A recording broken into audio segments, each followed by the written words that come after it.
Welcome to my channel, The World of Science Fiction. Don't forget to like and subscribe to the channel. The lighthouse groans as the storm claws at its bones. Caleb Reyes braces against the inner wall, boots leaving prints in decades-old dust. The gas giant hangs visible through storm clouds, a massive amber eye watching him. His father's inheritance documents crinkle in his pocket.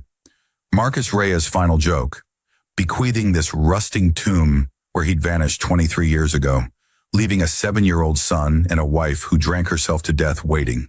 Emergency lights flicker as Caleb descends the spiral staircase, casting broken shadows across corroded walls. The foundation level greets him with solid darkness. Then he sees it. A door. Not utilitarian steel, but ancient black metal swirled with light-absorbing patterns. Massive chains crisscross its surface, secured with a lock larger than his fist. Beside it, a corroded plaque. Most symbols are unfamiliar, but 3 words stand out. Do not knock. Caleb stands before the warning, letting the silence saturate him.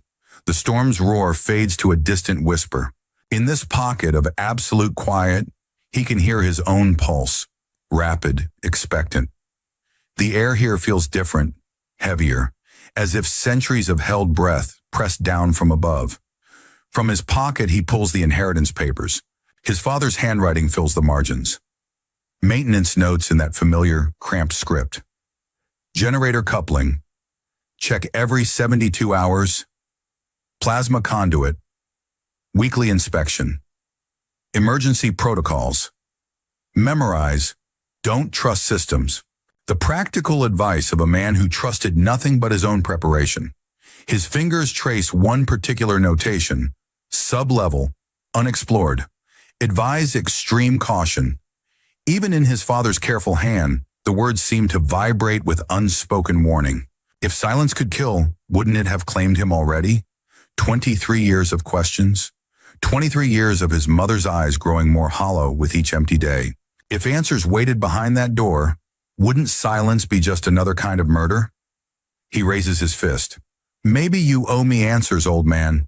He knocks once. The sound vanishes instantly, swallowed by hungry metal. Nothing happens. Nothing changes. Just distant howling and ancient creaking. Disappointment floods him, sharper than expected. What was he thinking? That his father would answer from beyond the grave? Night falls. The storm intensifies. Winds that could strip flesh from bone shrieking around the spire. Caleb has restored minimal power to the living quarters. The beacon remains dark. No ships pass this sector anymore. He sits on his father's bunk, military-issue bedroll over a metal frame. The room is Spartan. Nothing personal remains. Thunder cracks. Caleb stiffens, then forces himself to relax. He slept through artillery bombardments. A storm shouldn't unnerve him, yet something does. Between thunderclaps and suspended silence, he hears it. A dull, muffled thud from somewhere deep below. Thud. The sound comes again. Rhythmic, deliberate. Thud. From behind the chain door. An answer to his knock, many hours delayed. Sweat beads on his forehead despite the chill. The knocking grows louder, more insistent. The tempo increases, urgent. His hand finds his service pistol. The knocking intensifies with each step downward. He reaches the black door. The chains vibrate with each impact, dust and rust falling like crimson snow. The knocking stops as he approaches. Caleb raises his light. The patterns shift under his gaze, flowing like oil. He places his palm flat against the surface. Cold, unnaturally cold, yet somehow alive, vibrating with potential. What are you? He whispers. Thunder splits the night. The lighthouse shudders. Emergency sirens wail. Lights flicker, then die. In perfect darkness, Caleb feels the door pulse once beneath his hand, like a massive heartbeat. Then silence. Dawn brings no respite. The proximity alert shatters Caleb's contemplation, a sound he never expected in this abandoned sector. Through sheets of rain, he spots a patrol vessel landing with military precision. A single figure emerges. Blue skin, iridescent in the stormlight. A humanoid face with features just alien enough to unsettle. Eyes too large, cheekbones too sharp. White hair revealing pointed ears adorned with metallic cuffs. Form-fitting armor of unknown material, and at their hip, a weapon resembling a cross between a sword and an energy projector. A keeper. He's heard stories, a reclusive species that maintained the ancient Lighthouse network. Most believed them extinct after the shipping lanes changed. Clearly the stories were wrong. The proximity alert sounds again, the outer door breached. Caleb checks his weapon, then moves to meet his visitor. Human, you have broken covenant. The keeper stands before him, water streaming from their armor to pool on the metal floor. Up close, Caleb sees the scars. Dozens, some ritual in their precision, others jagged memories of combat. The keeper's eyes are solid silver, without pupil or iris. This lighthouse is my property, Caleb responds. Weapon visible but lowered. I inherited it legally. I am Lyra, last sentinel of the outer beacons, sworn to the ancient compact. The formal introduction carries weight, like a legal declaration. Your ownership is irrelevant. The covenant remains. Without answering his question, Lyra moves past him with inhuman speed and descends the spiral staircase. Caleb follows, cursing. They reach the foundation level together. Lyra stops before the chain door, her entire body tensing. Her hand moves to her weapon. You've disturbed it, she says, barely audible over the storm's roar. Caleb follows her gaze to a fresh scrape where rust has been displaced, revealing gleaming metal beneath, the place where he knocked. In a movement too fast to track, Lyra's blade is at his throat, humming with an energy he can feel against his skin like promised lightning. By my oath, if that door opens, I kill you first. Not a threat, a statement of cosmic fact. Caleb doesn't flinch. He's had too many weapons pressed against vital arteries. Behind that door is a prisoner, he says, words forming from intuition. Maybe even my father. You'd rather let someone rot forever? Something flickers across Lyra's face. Surprise at compassion. Behind that door, she replies, her voice iron, is a horror. Your kind never understands. We keep it sealed, with our lives. The blade doesn't waver. Neither does Caleb. My father served here, he says finally. Marcus Reyes disappeared 23 years ago. The name causes no visible reaction. The lighthouse requires a keeper, she says. If your father was assigned here, he accepted that duty, as must you, or depart forever. I'm not leaving without answers. The blade presses closer, drawing blood. Then you choose the third path. Lyra executes a move that sends him sprawling. His weapon skitters across the floor as she pins him with one armored knee against his sternum. I will not kill you yet, she says, something like regret in her voice, but neither will you remain free to endanger us all. When Caleb regains consciousness, he's locked in the control room. Through the viewport, he watches Lyra secure her vessel against the intensifying storm. The lighthouse is both their prison now, his by circumstance, hers by choice. The storm reaches its peak with violent intensity. Lightning strikes the main spire repeatedly, each impact sending shockwaves through the structure. The control room's walls vibrate with each strike, metal groaning under stress. Then between thunder crashes, he hears something new, a sharp crackling from the walls themselves. Sparks shower from junction boxes as electrical systems overload. The storm isn't just battering the lighthouse. It's tearing apart its vital functions. Emergency lighting flickers and dies. In the sudden darkness, he can hear the whine of failing circuits, the hiss of escaping atmosphere through microscopic hull breaches. The lighthouse is dying around them. Even if he obeyed Lyra's command to stay put, they would both die here. The storm is destroying everything his father built to keep this place operational. In the absolute blackness, something else reaches him. Not sound, but vibration transmitted through the metal structure itself. A single deep pulse from far below. The door, responding to the lighthouse's distress, like a heart skipping a beat in a dying body. The pulse comes again, and with it, a certainty. Whatever waits behind that door knows the lighthouse is failing, knows they are trapped, knows they are afraid. A violent lightning strike hits the main spire. Lights die, emergency systems fail. The lighthouse plunges into darkness and silence as fundamental as deep space.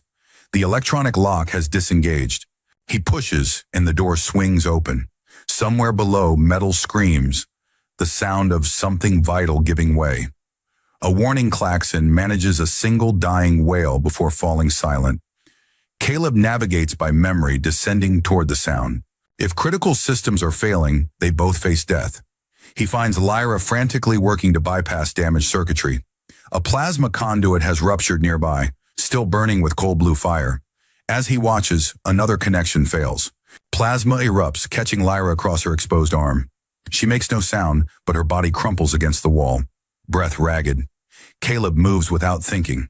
The burn has seared through her armor, exposing charred blue skin. He tears the last military patch from his shirt, his unit insignia, once pride, now just cloth. He soaks it with medical gel, then presses it against her wound.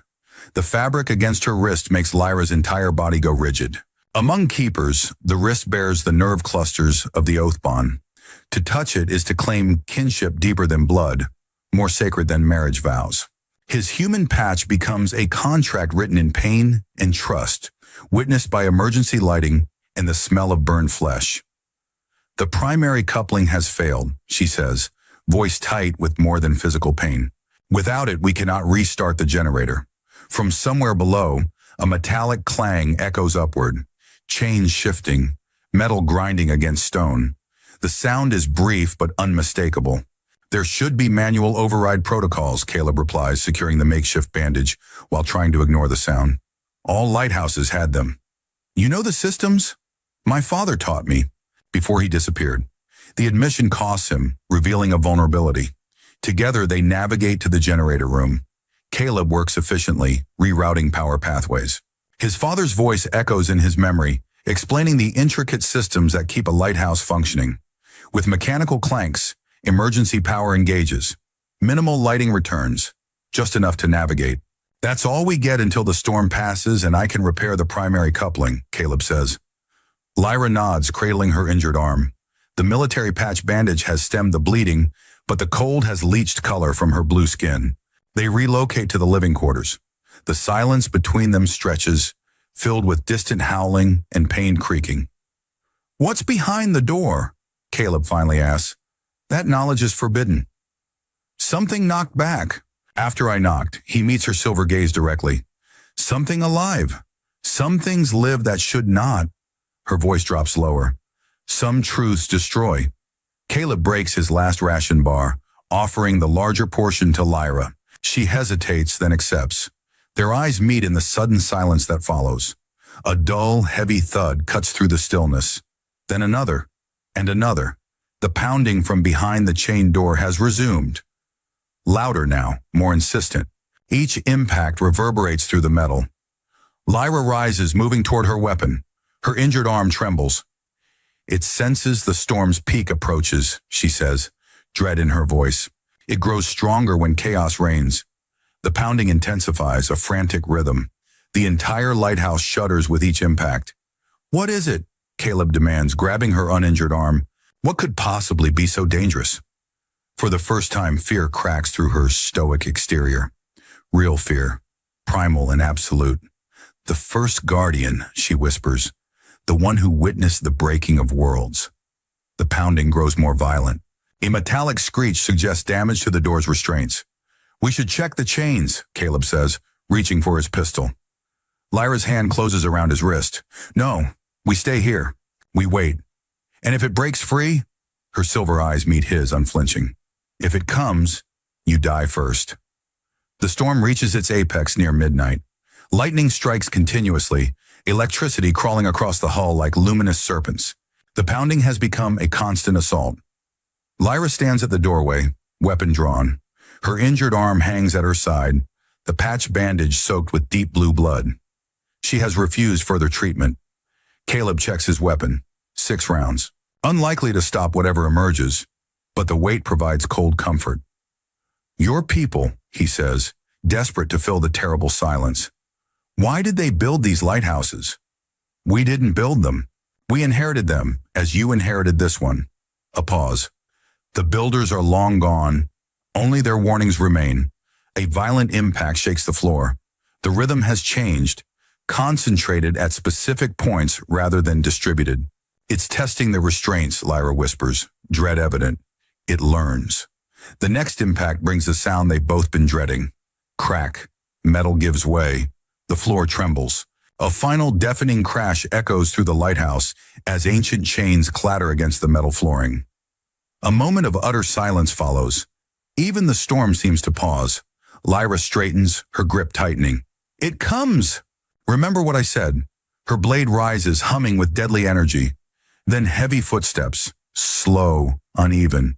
Something large dragging itself upward, step by laborious step. Lyra positions herself between Caleb and the doorway, weapon raised. Her breathing is controlled, the discipline of someone trained to face death. The footsteps reach their level. A shadow fills the corridor, distorted by the emergency lighting. Freezing mist precedes the figure, spilling into the room like liquid nitrogen. The temperature plummets instantly. Through the artificial fog, shapes emerge, massive wings unfurling, claws scraping against metal walls. The shadow moves with predatory grace, each step deliberate and threatening. Caleb's breath forms clouds in the sudden cold. The mist swirls, and within it, glimpses of something immense. A curved spine, talons that spark against the floor, eyes that burn like stars through the vapor. The fog thickens, and the creature's form seems to expand, filling the entire corridor. The scraping grows louder, closer. Lyra's weapon hums higher, energy building for a desperate strike. Then the mist parts. The shadow resolves into light. The figure shuffles into view. Not a monster, an emaciated old man. His body is skeletal, skin tight over bones. Ancient manacles circle his wrists and ankles, connected to broken chains. His eyes are clouded with cataracts, yet somehow fixed directly on Lyra. His mouth opens.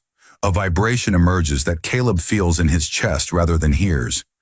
Lyra's weapon clatters to the floor. Her face drains of color. "It cannot be," she whispers. The old man shuffles forward. His lips form a name that makes Lyra shudder. A flash of memory strikes Lyra like physical force. She is young again, sitting in the learning circles, listening to the eldest keepers speak in hushed tones of the sundered name. The ancestor who brought the breaking of worlds, whose very identity was carved from their teaching stones. They spoke of him as darkness given form, as the price of forbidden knowledge. Yet here he stands, not shadow, not horror, just an old man who remembers her true name. Her knees buckle slightly, and she almost collapses in reverence to the ancestral curse made flesh. In that moment of weakness, Caleb steps forward with his canteen. He is the first keeper," she says, barely audible. "My ancestor. My people chained him here as the eternal sacrifice. Not a monster, a victim, a prisoner kept through generations." The old man trembles, his frail body swaying, kept alive by unfathomable means for an equally unfathomable purpose. Caleb unscrews his canteen and offers water. The old man's lips tremble toward it. Caleb steadies it, holding the container to his cracked lips. Lyra stares, frozen.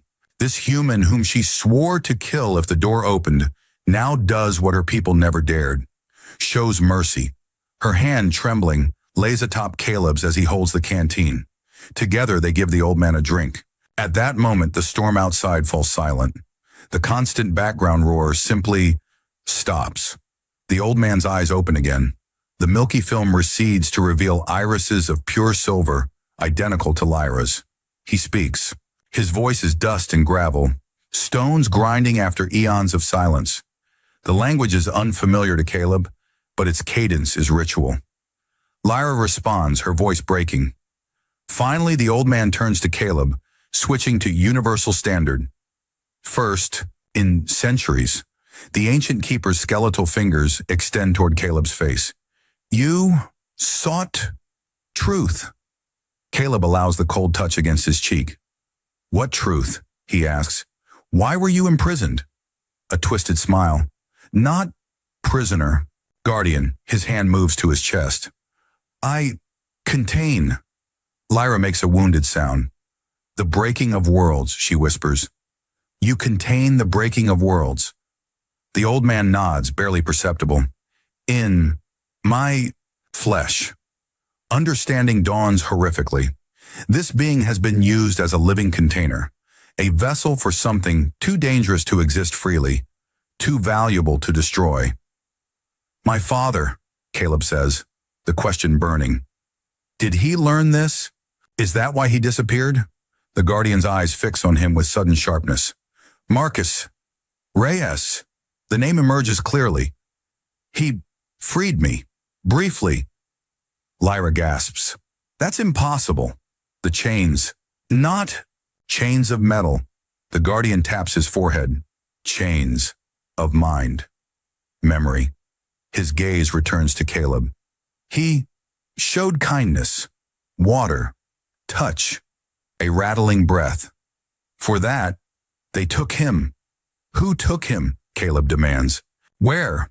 The proximity alert sounds, impossibly loud in the post-storm silence. Multiple vessels are approaching. Lyra moves to the viewport. Keepers, a full conclave. Disbelief is in her voice. They come only when... She turns to the Guardian. They felt the breaking of your chains. The old man nods, stronger now. They come to renew the binding. To imprison you again, Caleb translates, anger building. For how long? Another millennium? The Guardian's expression shows only terrible resignation. Until a suitable replacement. The implication lands like a physical blow. Lyra's people perpetuate a system of sacrifice. One victim replacing another in an endless chain. My father, Caleb whispers. They took him as a replacement. The Guardian shakes his head. Not suitable. Not willing. His hand grips Caleb's wrist with surprising strength. But you might be. Outside ships land. Warrior priests emerge. Weapons ready. As the warrior priests emerge from their vessels, their eyes immediately fix on Lyra. Not on the escaped Guardian, not on the human intruder, but on her wrist. The blood-stained military patch stands out against her blue skin like a brand. Murmurs ripple through their ranks. In their rigid society, the wrist bond is sacred, reserved for true kinship, for oaths that transcend death. To see it violated by alien cloth speaks of either the deepest sacrilege or the most profound covenant. Yet something in the way she wears it, the way she doesn't try to hide it, makes them hesitate. The taboo has been broken, but it looks right. The ancient Guardian struggles to his feet, supported by Caleb and Lyra. His first word in their presence cuts through all military protocol, all ceremony, all preparation. Free. Lyra stands at a crossroads. Generations of oaths demand she help recapture the Guardian. Yet she's seen the truth, the suffering of a being kept in darkness for duty's sake. Her hand moves to her weapon, then stops. Her gaze meets Caleb's. What would you do? She asks. A mind seeking guidance after its foundations have crumbled. The right thing, Caleb answers. Not the easy thing. The first keepers reach the entrance. Heavy footsteps ascend, multiple warriors moving with practiced coordination. The Guardian straightens as much as his frail body allows. Dignity reasserts itself. Free, he whispers, his voice stronger. Free the Guardian.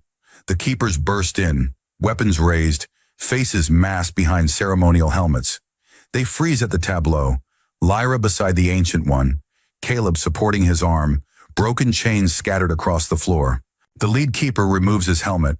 His face is older than Lyra's, scarred with the ritual markings of high rank. The binding is broken, he intones, his voice resonant with authority. The worlds stand at the precipice of destruction.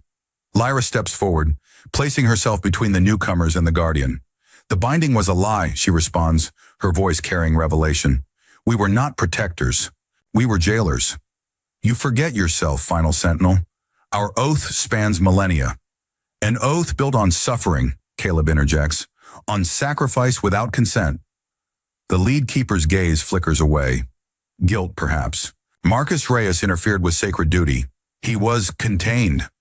Contained, Caleb repeats, the word burning like acid. Like him? In chains? Not as a binding vessel, the keeper clarifies, merely segregated, until his death would not raise questions.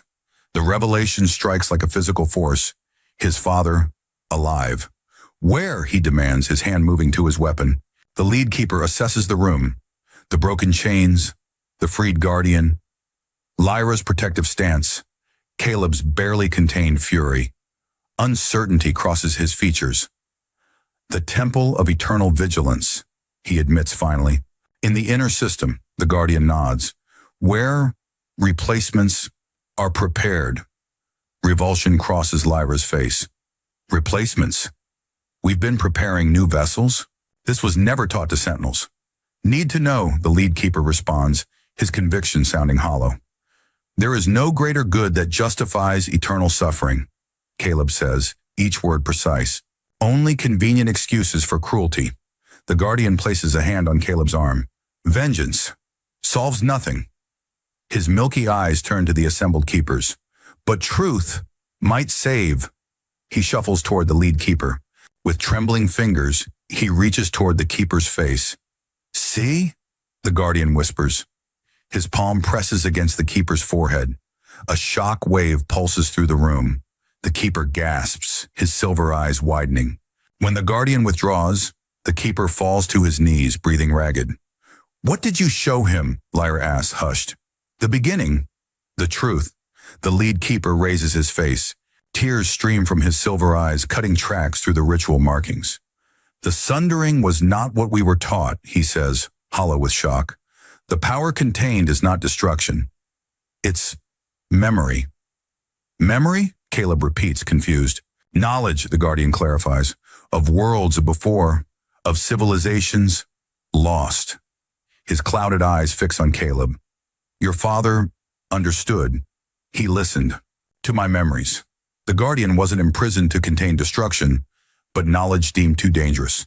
A history contradicting the narrative Lyra's people built their existence around. Our entire society, the lead keeper says, rising shakily, is built on a foundation of lies. Preparations happen with military efficiency. Ships are readied. Supplies are transferred. The keepers organize themselves for revelation rather than suppression. Solasar, the ancient Guardian, pulls Caleb aside. His strength continues to fade. Your father, he whispers. Strong, but suffering. Years of isolation. Is his mind intact? Solasar's clouded eyes hold compassion. Damaged, but not broken. He refused. The conditioning. Refused to replace me. Pride mixes with dread in Caleb's chest. His father paid for his principles with years of solitary confinement. I'll find him, he promises. The journey to the Temple of Eternal Vigilance passes in tense silence. Their vessel flies in formation with 11 others, keepers most profoundly affected by Solasar's revelations. Through the viewport, Caleb watches the gas giant recede. A small, rocky world grows larger, its surface marked by a massive structure built into a mountain. The High Conclave will have detected our approach, Lyra says. They will be prepared. For a confrontation, Caleb agrees. But not for him, he gestures to Solasar. They can't imagine he would be free, much less cooperative. The ships descend through a thin atmosphere, landing on a massive platform. Rows of keepers stand at attention, their ceremonial armor gleaming, weapons held in formal presentation. At their head stand 5 figures distinguished by elaborate robes, the High Conclave, leaders of keeper society for generations. Remember, Talon, the lead keeper from the Lighthouse, says, the temple houses over 300 keepers. Most know only what they've been taught. They are not enemies, but neither are they yet allies. My father is the priority. Where would they keep him? Caleb asks, checking his weapon. The preparation chambers, Lyra answers, deep within the temple, where candidates for binding are conditioned. The word sends a chill through Caleb. Solasar wakes as the ship settles. They sense me, he says quietly. They feel the binding's absence. Can they force you back into containment? Solasar's withered lips form a grim smile. Not without my cooperation, and never again will I give it. The ramp descends. Talon exits first, followed by representatives from each ship. Caleb watches through the viewport as Talon approaches the High Conclave. Words are exchanged. The 5 robed figures remain impassive, but subtle shifts suggest growing tension. Then at Talon's gesture, the remaining ships open. Keepers emerge in formation, those touched by Solasar's memories, those who now know the truth. Our time, Lyra says. She helps Solasar to his feet, the blood-stained military patch stark against her blue skin. Caleb flanks Solasar's other side. Together they descend the ramp. The reaction is immediate. Gasps ripple through the assembled keepers. The High Conclave steps back as if physically struck. One raises a hand in accusation. Impossible, the word carries across the silent landing pad. Solisar straightens. He raises his manacled hands, chains dangling broken. When he speaks, his voice carries surprising strength. I stand before you, free of the binding that was never needed. Chaos erupts. The tallest conclave member steps forward. This is deception, a human trick. He points at Caleb. Like the last interloper who sought to undermine our sacred duty. My father, Caleb responds, his voice tight with controlled anger. Where is he? The conclave member ignores him, addressing the assembled keepers. The binding is sacred. The protocol's absolute. Before the High Conclave can intervene, Solisar places his hands on the nearest keepers. The transfer of memory. The affected keepers stagger back, silver eyes wide with revelation. Stop him, the conclave leader commands, but uncertainty has infected the ceremonial guard. The temple records, one stunned keeper announces. They were altered. The true history erased. The binding was not to contain destruction, another adds, but to suppress knowledge, to control. The High Conclave backs away. The tallest raises a communicator, barking commands. Alarm klaxons blare throughout the complex. They're summoning the warrior caste, Talon warns. We must move quickly. Caleb turns to Lyra. The preparation chambers. Where? She hesitates briefly, then nods. This way. As chaos spreads, they slip away. The temple's corridors stretch before them, carved from living rock. Emergency lighting casts stark shadows as they navigate deeper into the complex. The warriors will secure critical sections first, Lyra explains, her voice echoing off stone walls, including the preparation chambers. Then we beat them there, Caleb responds, checking corners before advancing. His military training surfaces, movement techniques, threat assessment, the systematic clearing of hostile territory. The first checkpoint appears ahead. 2 guards flanking a security door. Caleb signals Lyra to stop, studying the guards' positions, their weapons, their alertness levels. Direct approach, he decides, holstering his weapon.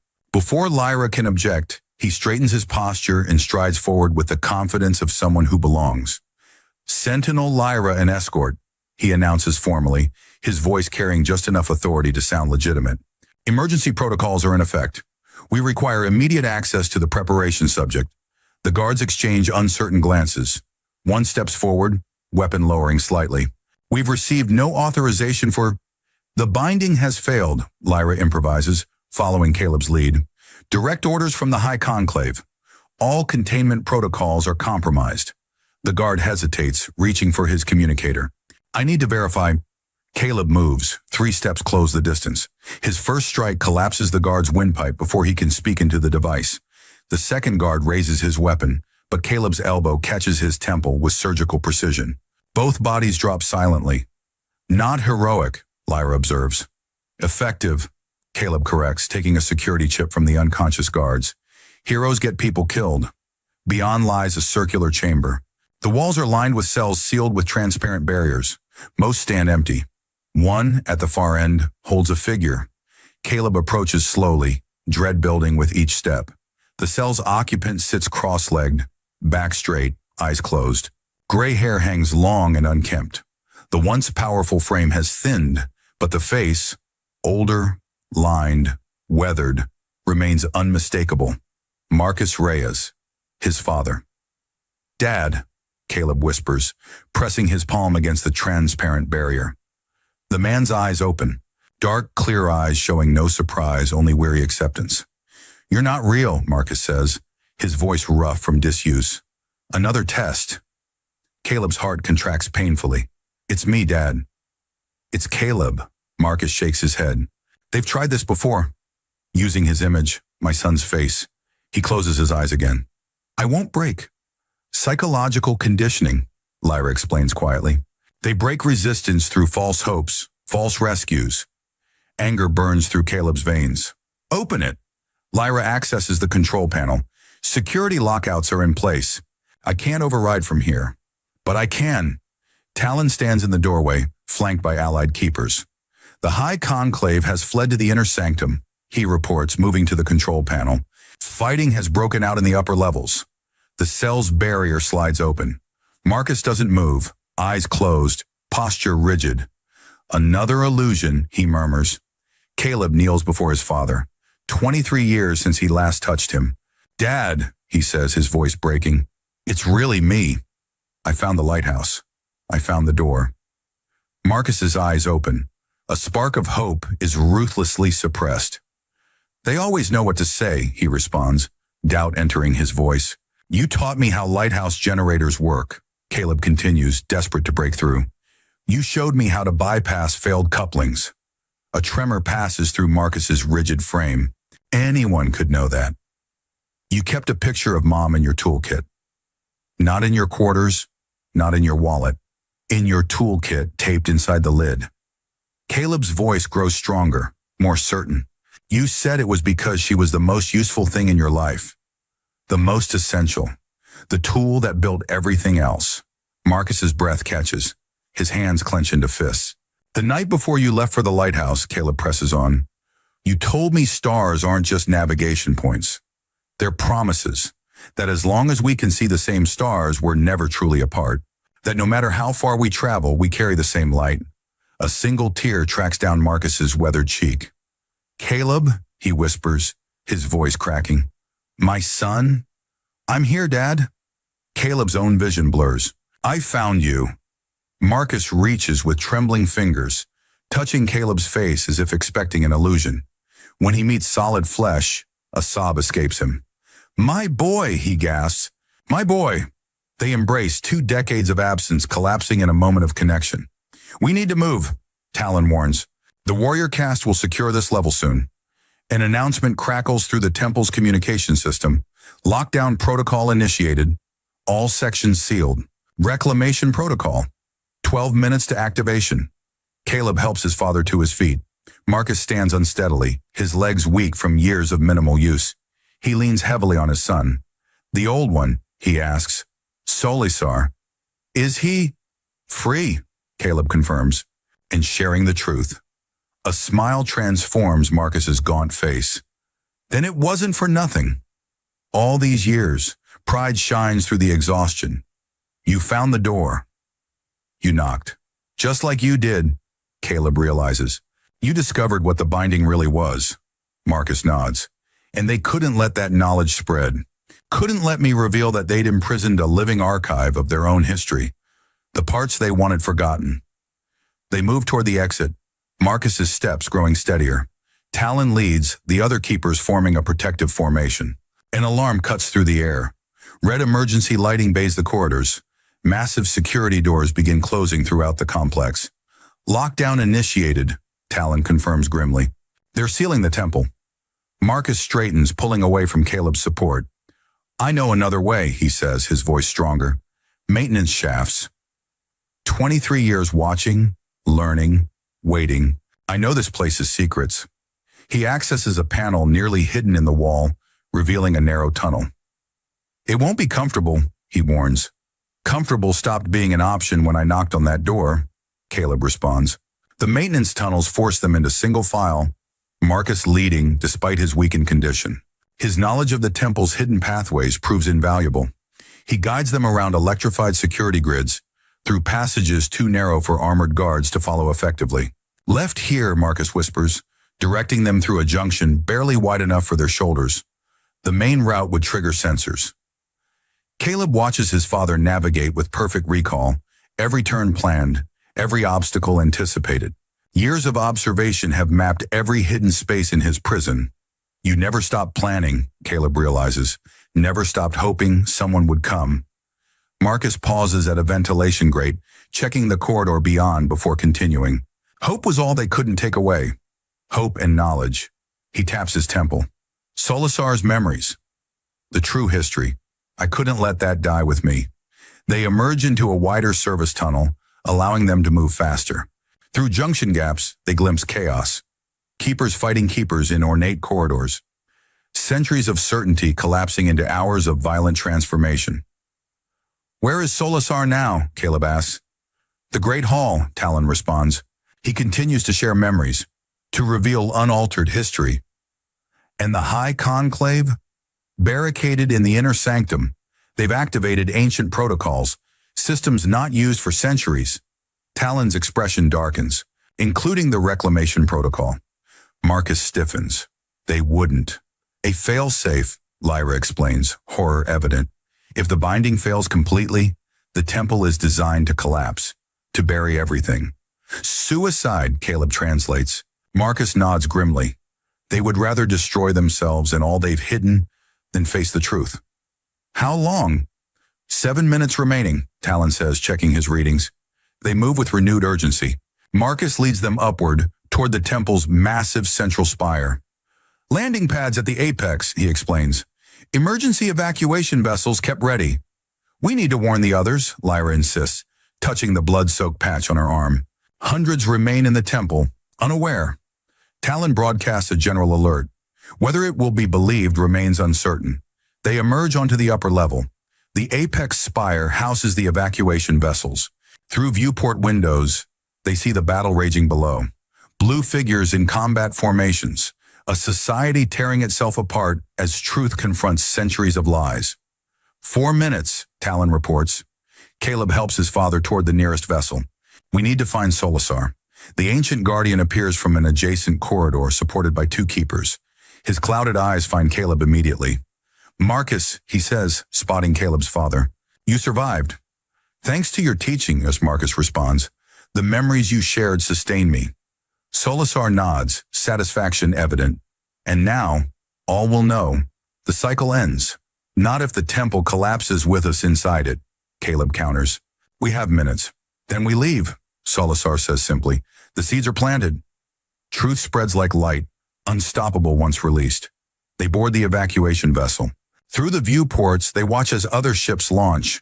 Some filled with keepers fleeing, others with those who refuse to abandon their posts. The high conclave remains sealed in their sanctum. Pride, fear, or belief keeping them committed to their chosen end. Their ship clears the docking bay as the first structural failures begin.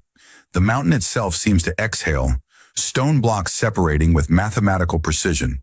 Support pillars collapse inward, the temple's own weight becoming its destroyer. The collapse unfolds in terrifying stages.